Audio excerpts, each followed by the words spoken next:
কিন্তু যোৱাকালিৰ মাননীয় উচ্চতম ন্যায়ালয়ৰ নিৰ্দেশনা এইটো প্ৰমাণিত কৰিলে যে প্ৰকৃতাৰ্থত যে এই লোকসকলৰ মানৱ অধিকাৰেই কওক বা মৌলিক অধিকাৰেই কওক যে খৰ্ব যে হৈ আছে এইটো কিন্তু প্ৰমাণিত হৈছে। কাৰণ মাননীয় উচ্চতম ন্যায়ালয়ে এই মানুহখিনিক মৌলিক অধিকাৰ খৰ্ব হৈ থকাৰ কাৰণেহে তেওঁলোকক মুক্তি দিয়াৰ কাৰণে কিছুমান চৰ্ত আৰোপ কৰি চৰকাৰক নিৰ্দেশনা দিছে।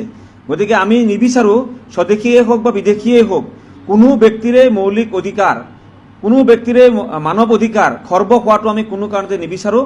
গতিকে আমি সদৌ অসম সংখ্যালঘু ছাত্ৰী সেনাৰ স্পষ্ট মতামত হৈছে এইটো যে মৌলিক অধিকাৰ আৰু মানৱ অধিকাৰ খৰ্ব কৰাটোৰ ক্ষেত্ৰত যাতে চৰকাৰে কোনো কাৰণতে পৃষ্ঠপোষকতা নকৰে। মৌলিক অধিকাৰ সকলোৰে দিব লাগিব, মানৱ অধিকাৰ সকলোকে দিব লাগিব, বিদেশীজনকো দিব লাগিব, স্বদেশীজনকো দিব লাগিব। কাৰণ মানৱ অধিকাৰ খৰ্ব কৰাৰ অধিকাৰ কাৰো নাই।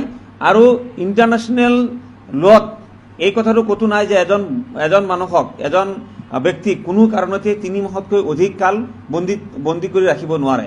গতিকে যিহেতু আমাৰ ভাৰতবৰ্ষৰ ন্যায় ব্যৱস্থাই এই ব্যক্তিসকলক বিদেশী বুলি চিনাক্তকৰণ কৰিছে, গতিকে আমি আগৰ পৰাই কৈ আছোঁ, আজিও কওঁ যে বাংলাদেশ চৰকাৰৰ লগত আলোচনা কৰি এই ব্যক্তিসকলক তেওঁলোকক গতাই দিয়া ব্যৱস্থা কৰিব লাগে। কোনো কাৰণতে এওঁলোকক বন্দী কৰি ৰাখিব নালাগে।